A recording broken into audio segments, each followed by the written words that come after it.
that she was having to grow up before she was ready, while also trying to still hold on to her youth, and she's trying to stay golden, you know? And so when you consider the background of the author who wrote this and where she was in her life, it really is very touching. Hello, and thank you for joining me here at Why the Book Wins, where I compare books with their movie adaptations. My name is Laura, and today I am talking about The Outsiders by S.E. Hinton, published in 1967. And then the movie is directed by Francis Ford Coppola and was released in 1983. In this one, a book versus movie poll that I posted, the theme was books that kids in the US often read in school, and The Outsiders won. The Great Gatsby did come in second, and I will be covering The Great Gatsby, comparing it with the 2013 movie as well as the 74 film, but that will be on Patreon later this month. And this was actually one that I myself had never read in high school. So this was my first time reading it. And now that I have read it, I totally get why they have kids read this. And there are a lot of topics covered, a lot of themes that you could really dig into in a class setting. You know, there's teen violence, loss of innocence, teenage drinking, class system, and learning empathy and putting yourself in the shoes of others in order to understand why they do what they do. But reading it as an adult, it was fine. I liked it pretty well, but it is definitely, not a new favorite of mine. S.E. Hinton did write this when she herself was between 15 and 16, which is very impressive. Yet at the same time, I think there are certain things that clue you in and make it kind of obvious that someone young wrote this book. For one, there is almost too much drama going on, which, a book written by an experienced author can have a lot of stuff going on and it can just be jam-packed. And yet I feel like often experienced writers know that simplicity is best. And this book is so short, and yet so much happens, and different moments feel like this could be the climax right here. And yet no, something more happens and something more happens. And so I'm hesitant to even say that as a sign that you can tell she's young. But yeah, something about the way all of the events were written, I felt like you could tell it was written by a young author. And I do think you can also tell that this is written by a girl, despite the narrator being a boy. And readers will even sometimes speculate that Ponyboy, our main character, is gay due to how he talks about and interacts with his male friends. But I think she intended him to be straight. She just injected her own feelings about these characters onto what Ponyboy was thinking, and therefore he kind of can come across as potentially gay, I guess. But again, I still did like this book well enough, even though I don't think it's, a masterpiece by any means. I don't know if anyone is out there calling this a masterpiece, but yeah, anyway, I understand why they have teenagers read this. And I feel like as a teenager, I probably would have liked it better. But as an adult, I was just like, oh yeah, it's pretty good. And then the movie, this is very important as far as the movie goes. The theatrical cut is 90 minutes long. However, a number of years, I don't remember when exactly, but Francis Ford Coppola released a complete novel version of this, which is 2 hours long, and it includes several key scenes with Ponyboy and his brothers that the theatrical cut did not have. So I watched the extended version, but then afterwards I went and skimmed through the theatrical cut just to see what was taken out and what was kept. So I will be talking about that later. But if you plan to watch an adaptation of The Outsiders, please make sure you rent the complete novel version of this movie, because that one is actually very faithful to the book and pretty good. And so, yeah, if you watch the 90-minute version, so much is cut. And so, yeah, anyway, definitely seek out that 2-hour cut. It's very easy to find. And then also I wanted to mention that Coppola adapted Rumblefish back to back with The Outsiders, literally back to back. And he even used some of the same actors in both. And Rumblefish is also a book by S.E. Hinton. And I remember one of my brothers did read this when he was in school. But yeah, so if people want me to cover Rumblefish, maybe at some point I will do that as well. But before getting into the book plot itself, I did want to talk about S.E. Hinton. By the way, her name is Susan Hinton. However, when this book was being published, they told her that she should use her initials since she's writing from the perspective of a boy, and this focuses so much on males. They suggested she publish it as S.E. Hinton to be more ambiguous as to her gender, because we all know because of sexism, people would see this was written by a female and just write it off as a girl book, which is so frustrating that is something that needs to be done. In some ways, it seems like it's happening less these days, and yet, I don't know. Anyway, but yeah, I did want to talk about her as a person because her own life, it does impact the way you view The Outsiders, because she herself was raised by a mother who was abusive and an alcoholic, and then her father is someone she has said was a very cold man, and her father died of a brain tumor when she was 15, which left her to be raised just by her mom, who again was an alcoholic and abusive. So clearly her childhood was pretty rough. And even though she was not close to her father, it's interesting that her father died when she was 15. And then around that time is when she began writing The Outsiders. And Ponyboy, our main character, both of his parents have just recently died. So clearly, the emotions going on with the death of one parent, we can kind of see in Ponyboy, although it's sad because Ponyboy is missing his parents because they were actually good, loving parents. And so I'm like maybe reading too much into this, but it seems so sad because is she projecting, or not projecting, but is this what she wishes she felt about her dead father? Because she wasn't close to him. And so he died and she's just he was just such a cold person I hardly even knew. And so, whereas Ponyboy actually did know his parents. And so anyway, that kind of adds another level of sadness to the grief they're feeling over their parents. But she based The Outsiders. So we have two gangs in The Outsiders, the Greasers and the Socs.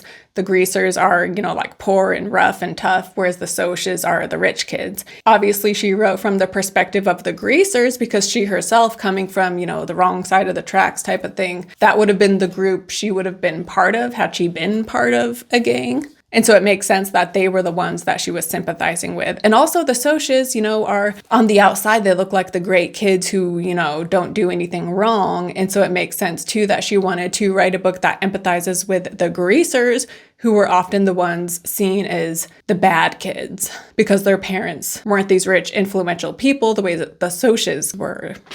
But in the end of the book, Ponyboy, and we can assume Hinton, this is part of Hinton's own feelings as well, he writes as to why he wants to tell this story, and we read, "I could picture hundreds and hundreds of boys living on the wrong sides of cities.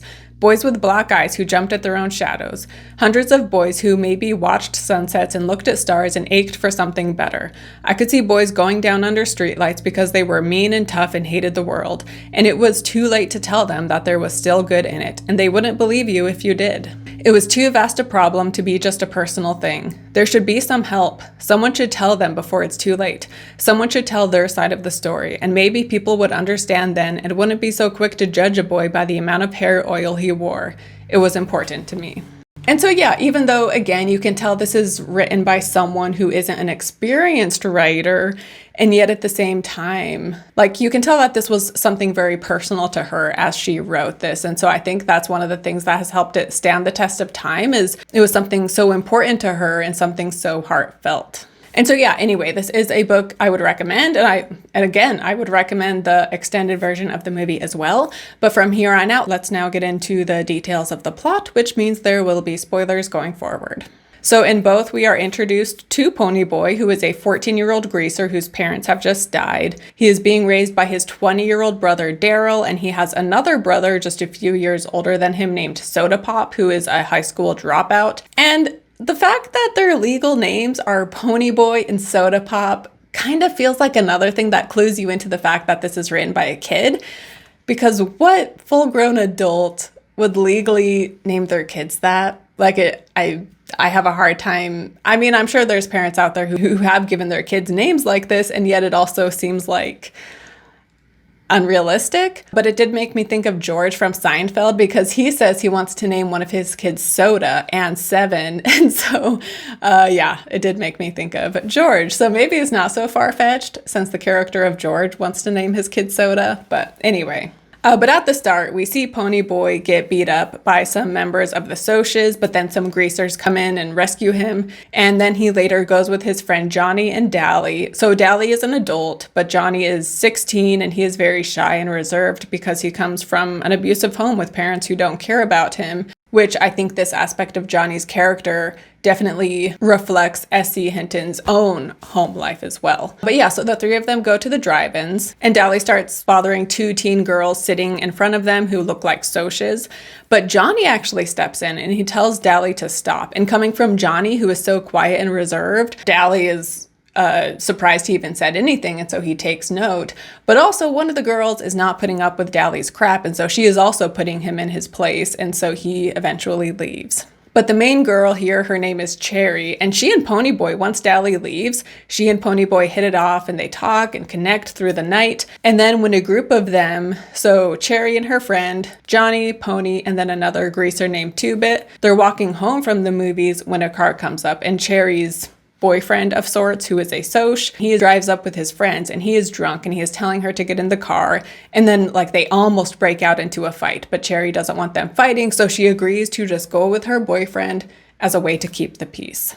And then later that night, Ponyboy and Johnny are like talking in the park and they fall asleep. And so because of that, when Ponyboy wakes up, he runs home, but he is past his curfew, so Daryl is really upset at him because he's so worried about him. But he ends up hitting Pony. And so Ponyboy gets upset and he runs out of the house and he finds Johnny in the park and he tells him like, oh, we're going to run away and get out of here. However, he's like, you know what? Let's just go to another park. I think they go running out of the park, but then they're like, let's just go back to the park and I'll cool off and then I'll go back home. But then while they're at the park, Cherry's boyfriend and his buddies show up and they are even drunker and looking for trouble. And they try drowning Ponyboy, and so Johnny ends up stabbing the boyfriend and killing him. And from here, they run to tell Dally about this and get help because Dally has had a lot of run-ins with the law, so he'll know what to do. And he tells them to hop a train to this other town and tells them that there is an abandoned church on a hill over there that they can hide out at until he is able to get in touch with them. And they get to the church and they cut and dye their hair so they won't be noticeable once the news is in the papers. And then they just kind of hang out and read Gone with the Wind and watch sunset and eat candy bars until Dally shows up a few days later. And when Dally shows up, he takes them to go get some food, and then he tells them what's been going on. And so the death of this Soch has caused, even more drama between the greasers and the Soches. And so there is a rumble planned for I think it's the next night. It's very soon. And he said how Cherry has kind of been acting as the liaison between the two groups, or he says she's like their spy. But yeah, she's kind of helping the greasers even though she is a Soch. And as they are talking about this, Johnny says that he wants to turn himself in for what he did, but Dally is just like, are you crazy? Like, that's the stupidest thing I've ever heard. And then from here, they drive back to the church, but then we see that it is on fire. And a group of kids had been in the area for a picnic, and some of them are inside the church. And Johnny and Pony run in to save the kids, and then Johnny gets stuck inside, and so Dally helps get Johnny out, and this leads Johnny to be severely injured and taken to a hospital. And Dally is also hurt, but not as bad as Johnny. Pony, he is checked out at the hospital, but he is the only one that is deemed to be fine enough to go home. And so because they saved these kids' lives, a newspaper article is written about them, like showing them as being heroes.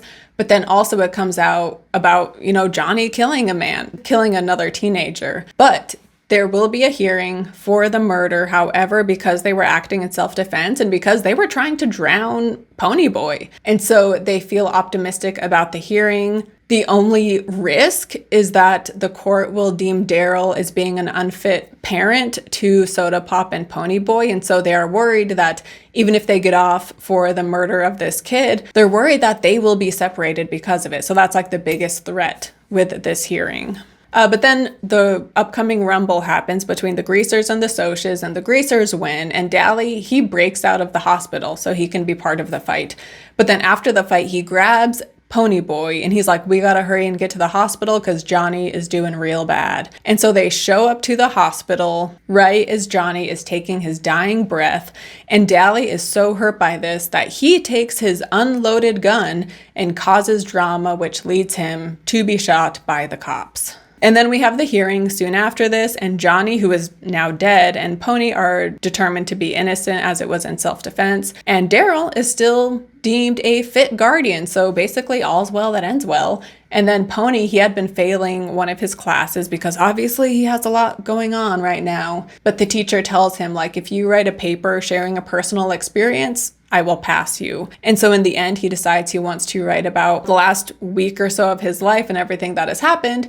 And so that we are reading the paper he wrote for his class. But to talk about Johnny and Ponyboy a bit more. So Johnny, he is described as being like a kicked puppy. And even though he is older than Pony, he looks young for his age. And the whole gang loves him like a little brother. But Johnny still feels neglected because no matter how much the gang loves him, ultimately his parents do not care about him. And so that's what hurts the most. And so as much love as he gets from the guys, he still can't get over the fact that his parents don't love him, you know? And Dally is kind of similar, where his parents don't care about him either, but Dally has become hardened, so he just doesn't even care that his parents don't care. And so at times he will talk to Johnny being like, hey, like, who cares that your parents don't love you? Mine don't love me either, and I'm fine with it. But ultimately, all of the greasers, including Dally, actually like how sensitive both Pony and Johnny are. And when driving to the hospital, Dally is talking to himself about how he should have made Johnny get hard like him. That way he could have been protected in all of this. He wouldn't have gone in to save those kids. And he's like, you know, like when you're tough and mean and hard, like that protects you and you're safe. And so he should have made Johnny get tough and mean. But deep down, again, like he loved Johnny for exactly those reasons, because he wasn't hard. And so I think these older hardened greasers see their younger selves in Ponyboy and Johnny, and they don't want them to lose what they themselves once had but have now lost. And the same goes for Ponyboy too, because throughout the course of the book, he is struggling between being the artsy kid that he is, who loves books and movies and drawing, but then he also like is wanting to be this like hardened greaser, you know, who isn't afraid of violence. But then again, the other greasers want to keep him the artsy kid he is and don't want him to become what they have become. Like they don't want him to be quote unquote ruined in a sense. And a funny part that is unique to the book, this is not in any of the movies, but partway through the story, a couple of Socs come up and they're threatening Two-Bit and Ponyboy. And Ponyboy breaks a bottle and he threatens them with it, and he's serious. Like he would have used this bottle against them. And then the Socs drive off, and Two-Bit, he's surprised at seeing this violence in Ponyboy, and we read, "You'd have really cut them up, huh?" "I guess so," I said with a sigh. I didn't see what Two-Bit was sweating about. Anyone else could have done the same thing, and Two-Bit wouldn't have thought about it twice. "Ponyboy, listen, don't get tough. You're not like the rest of us, and don't try to be." "What's the matter with Two-Bit? I knew as well as he did that if you got tough, you didn't get hurt. Get smart and nothing can touch you." "What in the world are you doing?" Two-Bit's voice broke into my thoughts. I looked up at him. "Picking up the glass." He stared at me for a second, then grinned. "You little son of a gun," he said in a relieved voice. I didn't know what he was talking about, so I just went on picking up the glass from the bottle end and put it in the trash can. I didn't want anyone getting a flat tire. And so I did love this moment because I feel like it perfectly shows Ponyboy, right? Because he would have used that bottle against those Socs. So it's showing how he is almost on the trajectory to become this like tough, hardened kid. And yet ultimately, when all is said and done, he's there picking up the glass because he doesn't want anyone to get a flat tire, to be hurt from it. So it's showing that deep down, he hasn't ruined that side of himself ultimately. But when Johnny and Pony are at the church hiding out, they see a sunset, and Pony quotes the Robert Frost poem about how nothing golden can last. And in the end, as Johnny is dying, he tells Pony to stay golden. And then later, Pony finds a letter that Johnny had written to him before he died, and in it he says, "I've been thinking about it, and that poem, that guy that wrote it, he meant you're gold when you're a kid, like green. When you're a kid, everything's new, dawn. It's just when you get used to everything that it's day. Like the way you dig sunsets, Pony. That's gold. Keep that way. It's a good way to be." And considering again that this was written by a teenager who she herself was young, and yet considering her background, we can assume that she was having to grow up before she was ready, while also trying to still hold on to her youth and her, the artsy side of her not wanting to be hardened, and she's trying to stay golden, And so when you consider the background of the author who wrote this and where she was in her life, it really is very touching. And Johnny, his nickname is Johnnycake, and he signs the note JC. And even though Hinton was a young teenager when she wrote this, I feel like she must have been aware that if you write a character who is incredibly selfless and everybody loves them, you know, this thoughtful kid who would never do any wrong unless in a situation where he had no choice, like when it means to save someone he loves. Like the only reason he killed the Soch was because he needed to save Ponyboy. And so when you have a character like that who then tragically dies having done no wrong and their initials are JC, like clearly that's symbolic of Jesus Christ. I feel like that's a pretty obvious reference. But then something else I wanted to mention that is unique to the book is after Johnny's death, Ponyboy is in denial about the fact that Johnny is dead, but also he's in denial about Johnny being the one to kill the Soch, and he keeps thinking that Johnny is alive and that he, Ponyboy, is the one who killed the Soch. However, partway, near the end of the book, we read, "I knew Johnny was dead. I had known it all the time, even while I was sick and pretending he wasn't. And it was Johnny, not me, who had killed Bob. I knew that too. I just thought that maybe if I played like Johnny wasn't dead, it wouldn't hurt so much. The way Two-Bit, after the police had taken away Dally's body, had griped because he had lost his switchblade when they searched Dallas." "Is that all that's bothering you, that switchblade?" a red-eyed Steve had snapped at him. "No," Two-Bit had said with a quivering sigh, "but that's what I'm wishing was all that's bothering me." And while part of me, I was impressed again at her empathy and seeing the full scope of someone and seeing that just because someone is presenting themselves in a certain way, that doesn't reflect their true emotions. Like right here with Two-Bit, right? Like he's just complaining about how he lost his switchblade, but she is an aware enough person to write the detail that he doesn't care about the switchblade, but he's acting like he does as a way to not have to deal with the true emotion of having lost Dally. And so in some ways I am impressed with Hinton, the way she writes these characters and how they portray their emotions as a way to hide what they are truly feeling. And yet at the same time, the characters at times could feel kind of one-dimensional, and I feel like she had such love for these characters that she sees all of them through rose-colored glasses.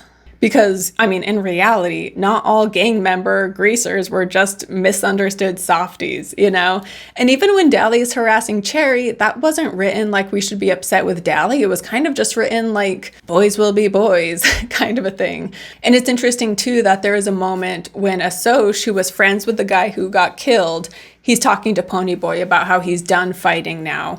And he tells Pony what a great guy the guy who was killed was. And he's like, when he was drinking, this side of him came out, but he was actually a really great guy. And he goes on to say that the only reason this guy misbehaved, to put it lightly, was because he was wanting to be disciplined by his parents, but his parents were bad disciplinarians, and anytime their son did something wrong, they just assumed it was on them and continued to coddle him. Like the first time he came home late drunk, rather than getting angry at him, they were just like, "Oh, it's our fault, we did this or that, and he can't be blamed." And so this kid is wanting discipline, and yet he's not getting it, and so that's why he keeps acting out. And I get that this is a legit parenting problem. I feel like this was written in the 60s, but I feel like this kind of a problem maybe has become even more prevalent as time has gone on. People thinking that their kid can do no wrong kind of a thing. But it's also funny because a teenager is writing this and she's writing it as if it's all the parents' fault. Like the kid, he would be behaving well if only his parents did their job and were better parents. And so it feels very teenagery to blame everything on the parents. Speaking of parents, now to move on to Ponyboy and his brothers.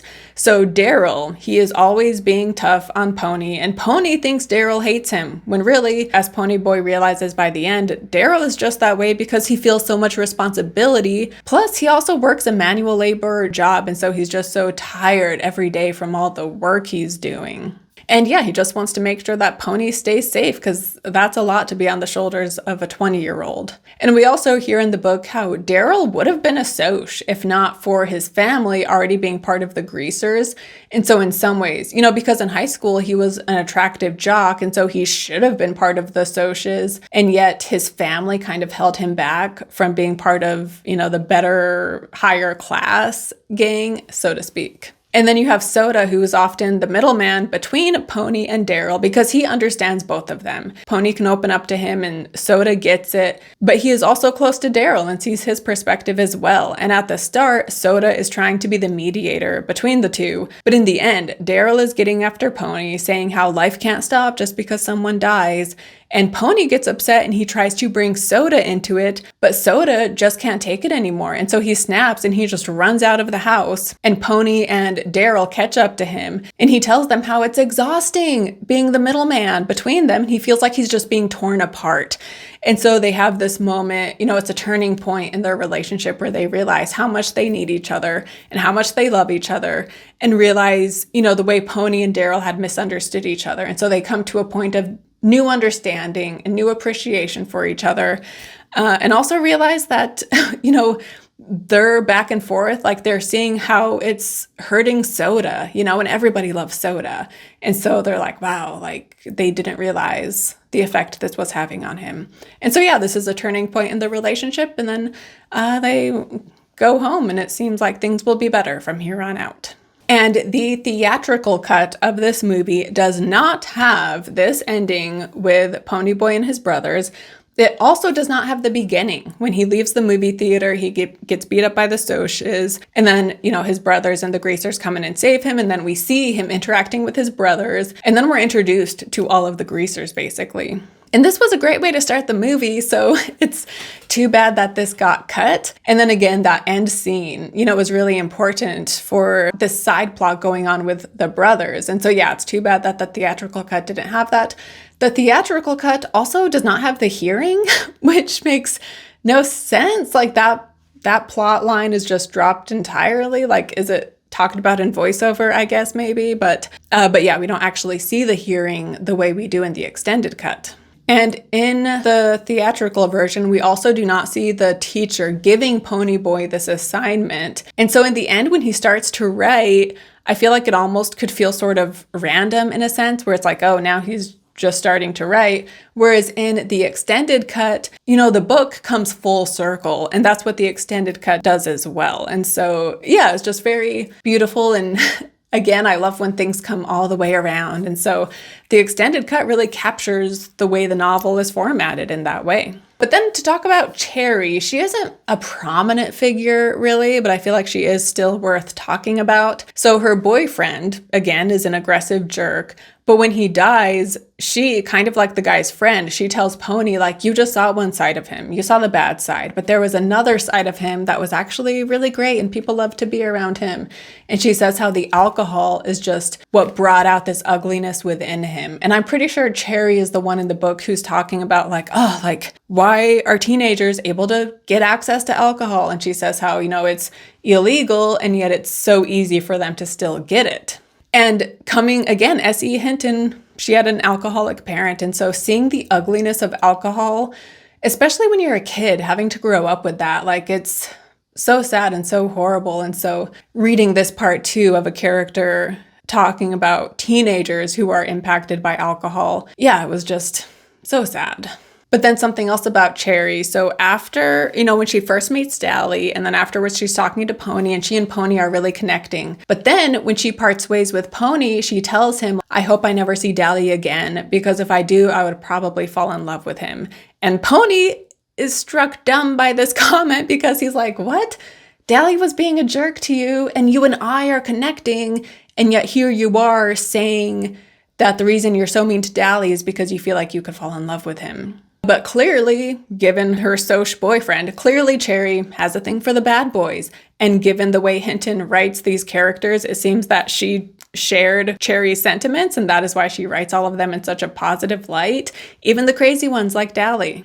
But then I do like that even though Cherry stands up for Pony and Johnny at the hearing, at school, she does what she said she would, and she ignores Pony because it would be bad for her reputation to acknowledge him.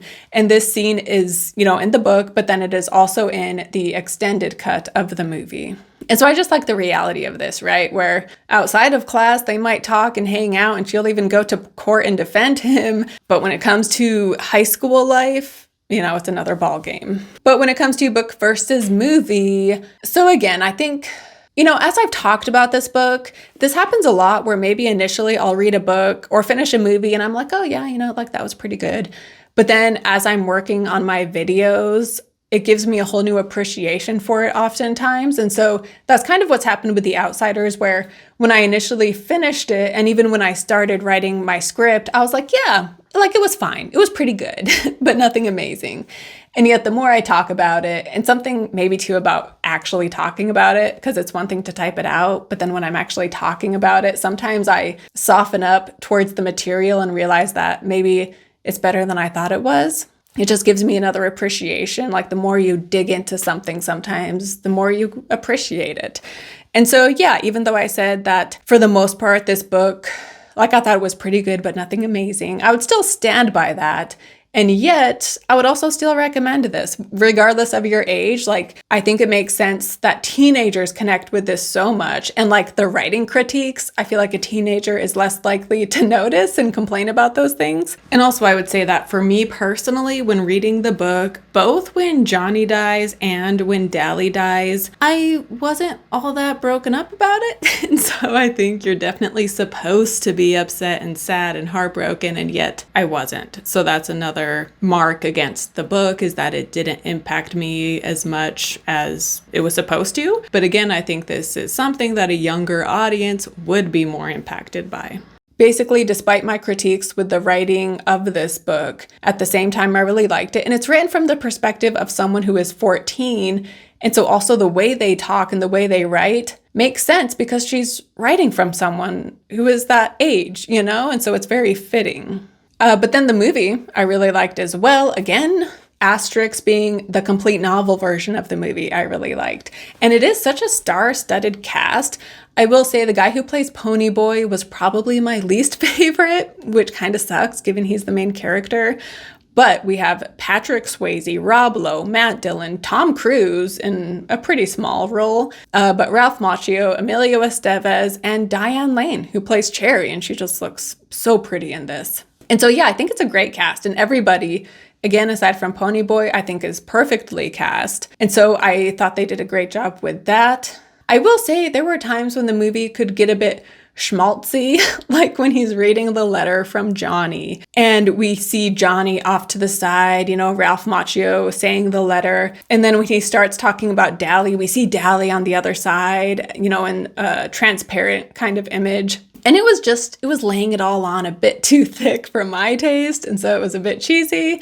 Again, the book could kind of be a bit cheesy as well, but I'm inclined to give it a pass. Again, because it was written by someone so young and she herself was going through so much when she wrote this, Whereas the movie is directed by Francis Ford Coppola. And so the fact that he's making these these cheesy, schmaltzy moments, I'm just like, I wish that had been filmed differently. But regardless, I still liked this movie. But at the end of the day, I will still say that the book wins, I suppose. But the movie, they really are pretty close ultimately. So yeah, I'll still say the book wins though. But anyway, that wraps it up for The Outsiders. I hope you guys enjoyed this video. Thank you to everybody who voted in the poll, and share your thoughts down below on The Outsiders. Let me know if you read this in school. What grade did you read it in? Did you like it as a teen? And also, what were the class discussions like? Because I feel like depending on the teacher, you could get into some interesting class discussions. And once again, for $2 on Patreon, you can watch my Great Gatsby video, which will be up later this month. I, of course, would really appreciate that financial support, but also even just you watching this video, liking it, commenting, subscribing, all of that really helps too. So thank you so much,